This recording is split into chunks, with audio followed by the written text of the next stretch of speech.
Hey, what's going on, guys? I'm going to talk to you today about ancient Korean history. Okay, I always talk about how America had freed and liberated Korea twice.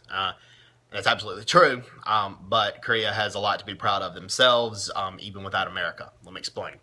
Okay, in 1442, Korean scientists invented a device that's used for measuring rainfall. And this was around 200 years before Europeans invented that device. Also, a lot of Korean mathematicians and Korean mathematicians in general were using negative in mathematics. They were using negative numbers and polynomial numbers. So they were using negative numbers and polynomial numbers long before the Europeans were. Long before the Europeans mathematicians did. And that's a huge accomplishment, and we need to thank and appreciate Korea for doing that.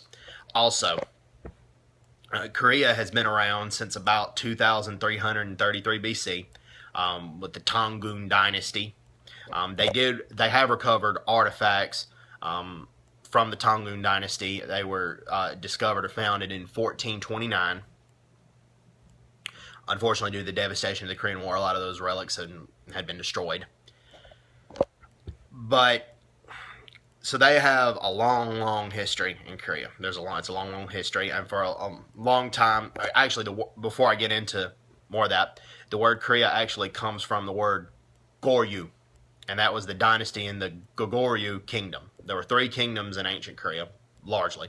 The Goguryeo, the Pakche, and the Shilya. The Shilya Kingdom is where I studied, or where I worked in Korea, I should say. The Shilya Kingdom is where I worked in Gyeongsangnam-do. That was Shilya. Gyeongju was largely the capital of the Shilya Kingdom. And what I really liked about the Shilya Kingdom in ancient Korean history is they had elite young military members called the Hwarang. The Hwarang, basically their marriage and their wife was to the military. And they had 5 virtues. They had loyalty, and they had filial piety. Filial piety is submission and loyalty to your parents. Then they had humanity. Humanity was number 3. And then they had chivalry. Okay, hold on. Okay, it was loyalty, filial piety, chivalry, bravery, and humanity. So those were the 5 virtues.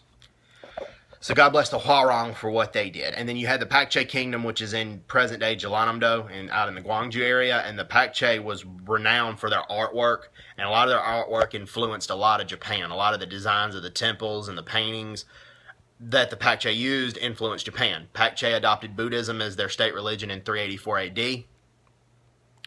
Shilya adopted it in 535 AD. And so Buddhism and Confucianism largely influenced the 3 kingdoms. So Korea has a lot to be proud of outside of how America liberated them. Korea has a lot to be proud of. They have a very rich history, and I encourage everyone to study ancient Korean history. So anyway, hope everybody's doing well. Take care. God bless. Bye-bye. Bye-bye.